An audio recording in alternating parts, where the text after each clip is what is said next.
గోవింద గోవింద గోవింద గోవింద.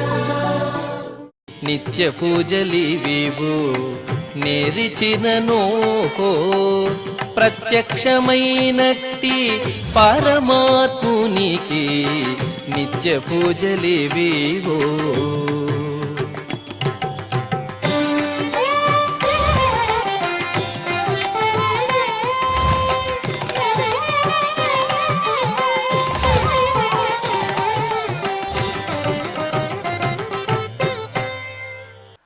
ఓం నమో వెంకటేశాయ. సోమవారము, శ్రీ పరాభవనామ సంవత్సరము, దక్షిణాయనము, గ్రీష్మ ఋతువు, ఆషాఢమాసము, శుక్లపక్షము, షష్ఠి తిథి, హస్త నక్షత్రము, జూలై 20, 2026.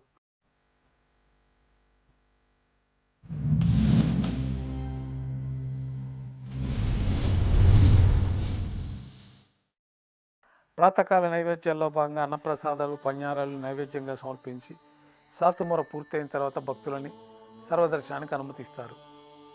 కొద్ది విరామం తర్వాత మాధ్యాహ్నిక ఆరాధనలో భాగంగా బంగారు పంచపాత్రలో శుద్ధ జలాన్ని నింపుకొని దేవతామూర్తులకు ఉపచారాలు సమర్పించి తులసీ దళములతో అష్టోత్తర శతనామార్చన నిర్వహించి మాధ్యాహ్నిక నైవేద్యంలో భాగంగా అన్నప్రసాదాలు స్వామివారికి నైవేద్యంగా సమర్పించి అనంతరం భక్తులని సర్వదర్శనానికి అనుమతిస్తారు.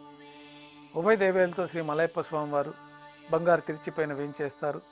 మేళతాళాలతో ఊరేగింపుగా విమాన ప్రదక్షిణంగా సంపంగి ప్రాకారంలో కల కళ్యాణ మండపానికి చేరుకుంటారు. కళ్యాణోత్సవం ప్రారంభమవుతుంది.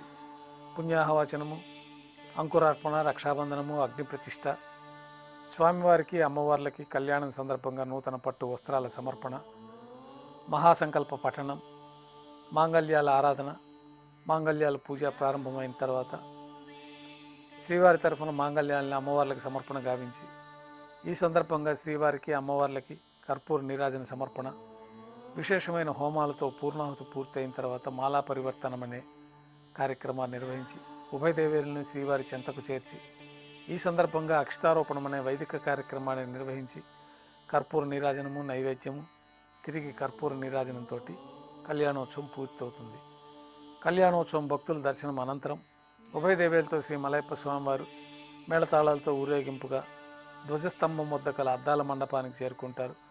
అక్కడ వేద పారాయణ నడుమ ఊంజల సేవ నిర్వహించి కర్పూర నీరాజన సమర్పణతోటి ఊంజల సేవ పూర్తవుతుంది. ఉభయ దేవేలతో శ్రీ మలయప్ప స్వామివారు మేళతాళాలతో ఊరేగింపుగా ఆలయం వెలుపల కల వైభవోత్సవ మండపానికి చేరుకుంటారు. ఆర్జిత బ్రహ్మోత్సవంలో భాగంగా స్వర్ణ గరుడ వాహనంపైన శ్రీ మలయప్ప స్వామివారు వేంచేస్తారు. కర్పూర నీరాజన సమర్పణతోటి స్వర్ణ గరుడ వాహన సేవ పూర్తి అవుతుంది. హనుమంత వాహనంపైన శ్రీ మలయప్ప స్వామివారు వేంచేస్తారు. కర్పూర నీరాజన సమర్పణతోటి హనుమంత వాహన సేవ పూర్తి అవుతుంది. పెద్ద శేష వాహనంపైన శ్రీ మలయప్ప స్వామివారు వేంచేస్తారు. కర్పూర నీరాజన సమర్పణతోటి పెద్ద శేష వాహన సేవ పూర్తి అవుతుంది. ఉభయ దేవేలతో శ్రీ మలయప్ప స్వామివారు బంగారు తిరిచిపైన వేంచేసిన తర్వాత కర్పూర నీరాజన సమర్పణతోటి ఆర్జిత బ్రహ్మోత్సవం పూర్తి అవుతుంది. సాయం సంధ్య వేళలో 1000 దీపాలతో అలంకరించబడి ఉన్న సహస్ర దీపాలంకరణ సేవ మండపానికి ఉభయ దేవేలతో శ్రీ మలయప్ప స్వామివారు మేళతాళాలతో ఊరేగింపుగా చేరుకుంటారు. వేదం, గానం, నాదం నడుమ సహస్ర దీపాలంకరణ సేవ నిర్వహించి నక్షత్ర నీరాజనము, కర్పూర నీరాజన సమర్పణతోటి దీపాలంకరణ సేవ పూర్తి చేసుకొని 4 తిరువీధులు ఉత్సవం జరుపుకుని భక్తులను అనుగ్రహించి ఆలయంలోకి చేరుకుంటారు. బంగారు వాకిల్లో ఉభయ దేవేలతో శ్రీ మలయప్ప స్వామివారికి నైవేద్యం సమర్పించి గర్భాలయంలో వేంచేస్తారు. వెంటనే రాత్రి తోమాల సేవ ప్రారంభమవుతుంది. ఉదయం సమర్పించిన పుష్పమాలికలన్నీ సళ్లింపు చేసుకొని గర్భాలయాన్ని శుద్ధి చేసుకొని బంగారు పంచపాత్రలో శుద్ధ తోయాన్ని నింపుకొని శ్రీ వైకానస భగవత్ శాస్త్రోక్తమైన విధానంలో మూలమూర్తికి, ఉత్సవమూర్తులకి ఉపచారాలు సమర్పించి కొత్త పుష్పమాలికలతోటి మూలమూర్తికి, ఉత్సవమూర్తులకి అలంకరణ జరిపి చతుర్వేద మంత్రాలతో మంత్రపుష్పాన్ని సమర్పించి నక్షత్ర నీరాజనము, కర్పూర నీరాజన సమర్పణతోటి రాత్రి తోమాల సేవ పూర్తవుతుంది. అష్టోత్తర శతనామాలతో అర్చన నిర్వహించి రాత్రి నైవేద్యంలో భాగంగా అన్నప్రసాదాలు, పඤ్ఞారాలు నైవేద్యంగా సమర్పించి తిరువీసి నైవేద్యం పూర్తయిన తర్వాత భక్తులని సర్వదర్శనానికి అనుమతిస్తారు.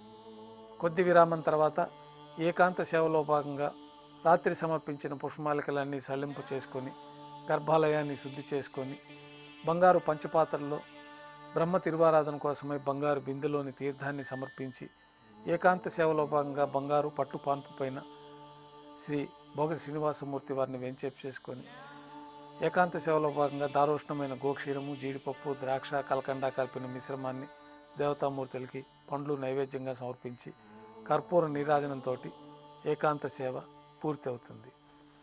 ఓం నమో వెంకటేశాయ.